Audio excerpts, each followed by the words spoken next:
Sachin, it's a pleasure to welcome you. Thank you. Uh, we are at a stage where globally India is positioning itself as the next superpower, and the young generation of India, which everybody talks about, which is a sizable population, is yearning to grab this opportunity. Your take on where you see India's position? Well, to my mind, where we are positioned today has been a factor of many things that have culminated in putting India amongst the front-ranking nations of the world.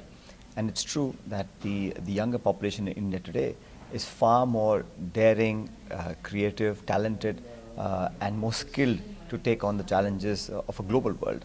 And that's why I think that the economic growth coupled with job creation and really a constructive workforce that is going to make India into not just a superpower economically, but leave a much larger footprint than we have done in the recent past. Don't forget, India is home to 1/6 of humanity. Now, 1.2 billion people together collectively shaping the geopolitical terms, the economic landscape of the world as we see it today.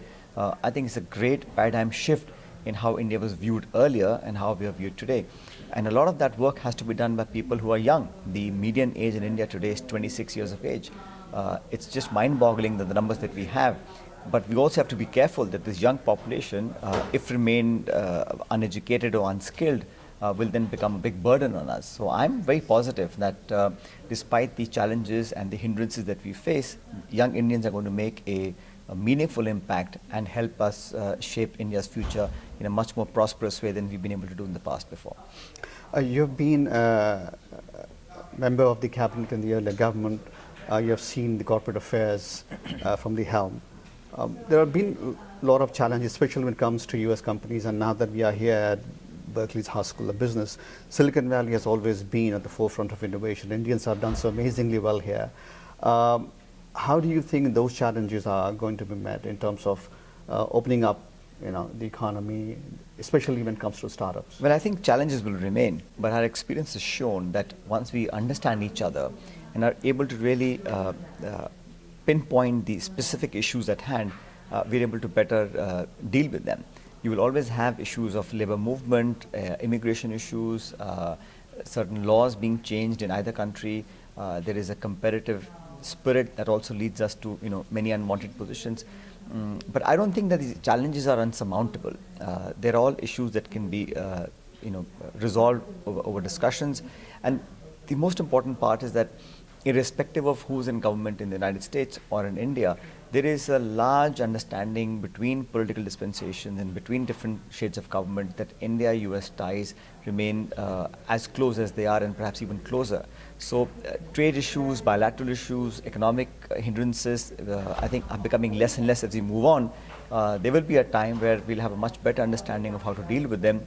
Having said that, I think it's best to focus on issues that are positive. There are lots of things that could be better, but there are a ton of things that have never been better. And I like to focus on the positives that our bilateral trade has brought forward. The target of reaching $500 billion of bilateral trade is ambitious, but not unattainable. And I think a large part of it will be based on IT and areas of defense, agriculture, healthcare, education, so on and so forth. So we don't have really an issue that could be termed as a deal breaker between Indo-US ties. So all these issues of jobs and economic challenges, etc., will fall by the wayside as we move along. Coming to the young Indian population, one of the important things for India to understand is the people who work for multinationals are a minuscule percentage of the population. Aiming to create millions of jobs. Two, we have to go beyond being a service industry, actually create innovation. These are very macro challenges. True, I think India, we need to give 15 million new jobs every year just to sustain the current level of unemployment.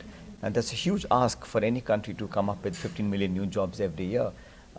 And the IT sector, though it's very potent, it's a thriving industry, it really can't be the employment generator for half of our population.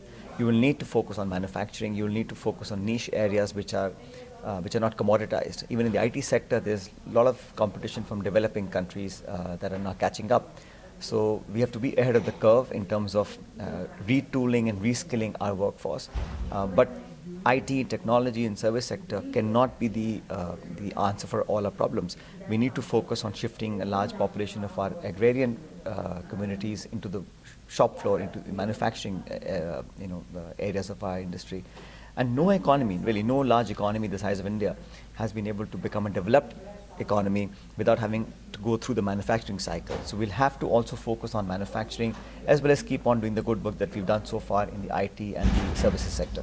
And finally, in terms of policy making, it's been again a big bottleneck for people outside of India to work with them. When you look at the young population, do you see the opportunities for them to enter into political workforce and be active participants, and don't see politics as what you have grown up to see? I think in India, politics is very involving.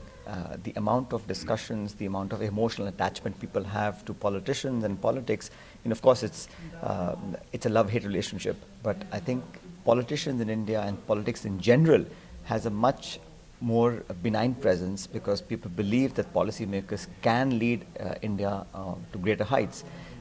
The amount of people who come out and vote in elections is far higher than you have in Western Europe or in North America. Also, politics in India is very emotional. It's not just about sending emails or doing handshakes. It's about being involved in people's lives and the responsibility you feel to cater to those millions of people who've been left out of the growth trajectory. So politics is it's a very powerful platform, and I think a lot of young Indians, a lot of young people back home in India do feel that they can make a difference. And I think more educated people, more qualified people, people with some convictions and principles when they enter public life, it's a good sign for Indian polity.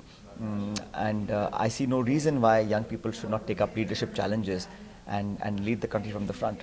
One other thought came to my mind while you were saying this. When we talk about young India and young politicians and young leaders, you are one of the handful of people whose names always crop up. More than accolades, I think it's a sense of responsibility. How do you see yourself empowering the young generation? Well, I feel very blessed that I've had the opportunity to serve my country as a minister, as a member of parliament, and I work for my Congress party, which is my political party. But we have about 40 parties in parliament. India is such a large country that you need to have a diverse set of political organizations that cater to and respond to the needs and aspirations of so many different cultures and ethnicities and religions and communities in India. So I've been quite lucky that I've had the opportunity, but I think a lot more needs to be done. It's not about 1, 2, 10, 20 people. It has to be a whole generation of people who perhaps may not become politicians, but get actively involved in the political process, to make leadership accountable, to ask the tough questions, to go out and vote at the very least. These are all the things that I think are shaping young Indians.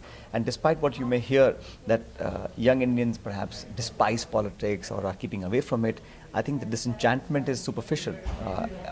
Young Indians certainly believe that politics is a way to reform our country, to give direction to a young India. So I'm very positive, despite some of the stuff you read on social media and electronic media. People back home in India, especially young Indians, are very positive, they're committed, and they believe that India has a great future lying ahead. All right, on that note, thank you, Sachin. It's a pleasure. Thank you very much.